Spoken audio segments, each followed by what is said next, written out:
In Israel, every citizen of military age is forced to serve time in the IDF. Yesterday, we highlighted IDF soldier Natan Blanc, a conscientious objector of the Israeli military. But there are many more just like him. Maya Wind is a young Israeli who grew up in Jerusalem during the Second Intifada. In 2008, she refused to serve in the army and spent weeks in detention and 40 days in prison for her resistance. In a statement, she said, quote, "We can no longer term our military a defense force. A defense force does not conquer lands of another people. A defense force does not assist in the building of settlements. Pointless occupation of millions of people only leads to radicalization of opinions, hatred, and the escalation of violence. Violence is a cycle that feeds into itself. The cycle will not stop until someone stands up and refuses uncompromisingly to take part in it."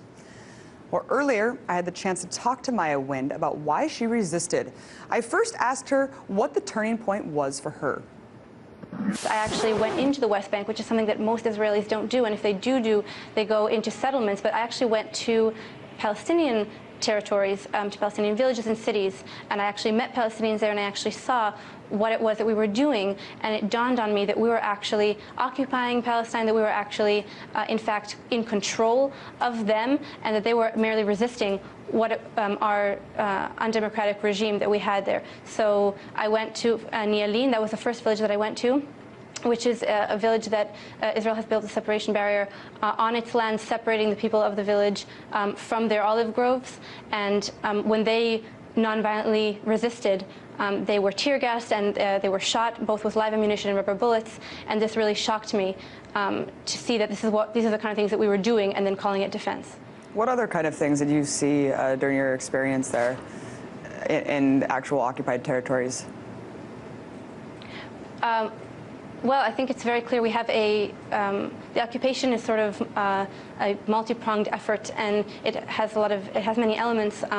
There is an element of mass incarceration in which there's a sort of systematic arrest of any Palestinian, especially men, young men, who in any way organize or resist the occupation. So any political activity is deemed terror activity. And there's a sort of systematic arrest and torture and imprisonment of young people who resist this occupation, for one thing. And I saw the abuse of Palestinian labor.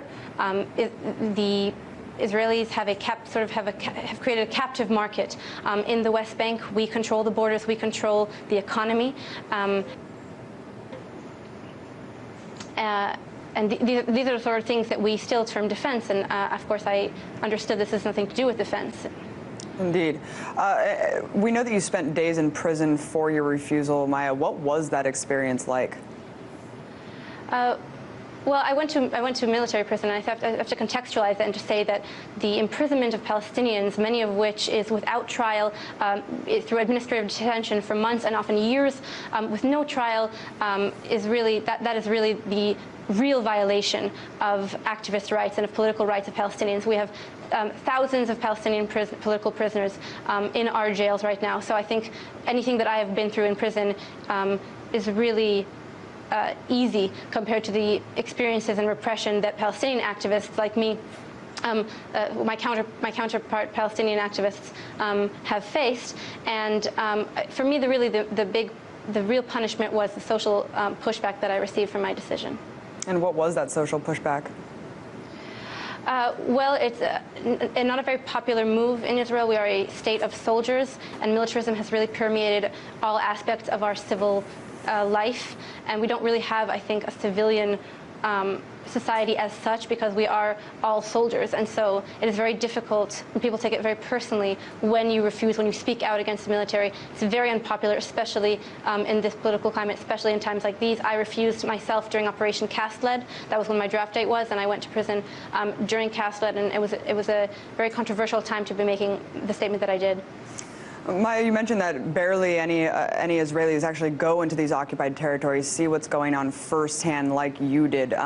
how many people feel the same way you did? I know that you said there's a lot of social pushback, a lot of people don't agree, but I mean, people that you come in contact with, does anyone tell you, you know, we feel this way, but perhaps we don't want to be as vocal as you are? I mean, what do you think about just the country as a whole? I know it's kind of hard to make a generalization on an entire country, but, you know, like in America, half the people I talk to do not agree with the aggressive imperialism that our country's doing across the Middle East. I mean, how do you gauge that at all with people that you encounter in Israel? Well, I think the main difference between the settler, colonial, and imperialist projects of the United States and Israel is that while here you have a poverty draft and a lot of poor people of color are the ones who are sent to fight the wars since the draft was eliminated, in Israel, we really are, as I said, a society of soldiers, and so everyone is very proactively engaged in our occupation. And so in order to justify it to ourselves psychically, I think there's a lot of psychic investment among the average Israeli society, Jewish Israeli society, that we don't have as much maybe in the United States. There is some support. I think if elections are any indication of where the political opinions of Jewish Israelis lie, I have to say that no, the idea of critiquing the occupation in any way is very, very unpopular. Even the Labor, which was traditionally, a sort of more left-leaning, although Zionist party, is today calling itself center and totally supporting the war. So we're having, I think everyone in Israel is now very clear on being Zionist and and supporting the government line, and there's very little, I would say, deeper critique of Zionism. And I think that's really the core of the problem is, do we believe that we have exclusive rights to the land? Do we want to live with other people who are also from there, or do we want to live exclusively as Jews in our own state? And I think that only once we really kind of dismantle that idea and critique it and create a state for all citizens where everyone lives in equality, and when there is a separation of religion, of church and state, then the situation will be able to change. Maya, and thank you for explaining that. You know, in America, we are indoctrinated from a very young age about the propaganda about, you know, American imperialism across the world. Of course, it is definitely different there. You guys are all forced to join the military. I'm sure there's a lot of militaristic ideology that comes in line with that. We see a lot of aggressive rhetoric. You just mentioned the elections. You just mentioned some of what some of the leaders have been saying. The Zionist movement there have been a lot of aggressive rhetoric, especially coming from people like the Deputy Prime Minister, I mean, Netanyahu himself. Is this getting more aggressive as time goes on? What do you think the outcome of the election will be now that the elections are coming up? Do you think that they'll kind of scale back? I know that he's a little bit more aggressive than his predecessor.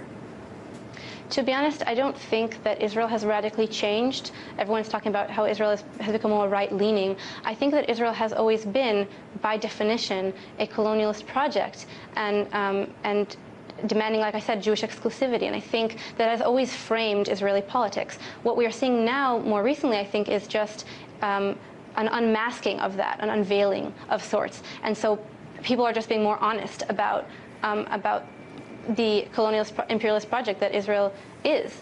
So I don't think that it's radically different.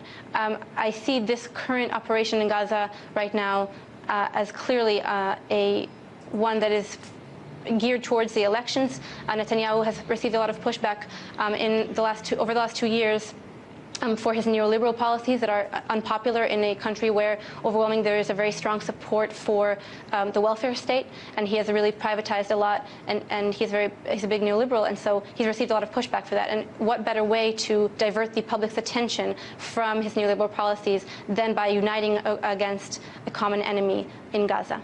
Indeed, as we saw during Kaslet, another time of elections.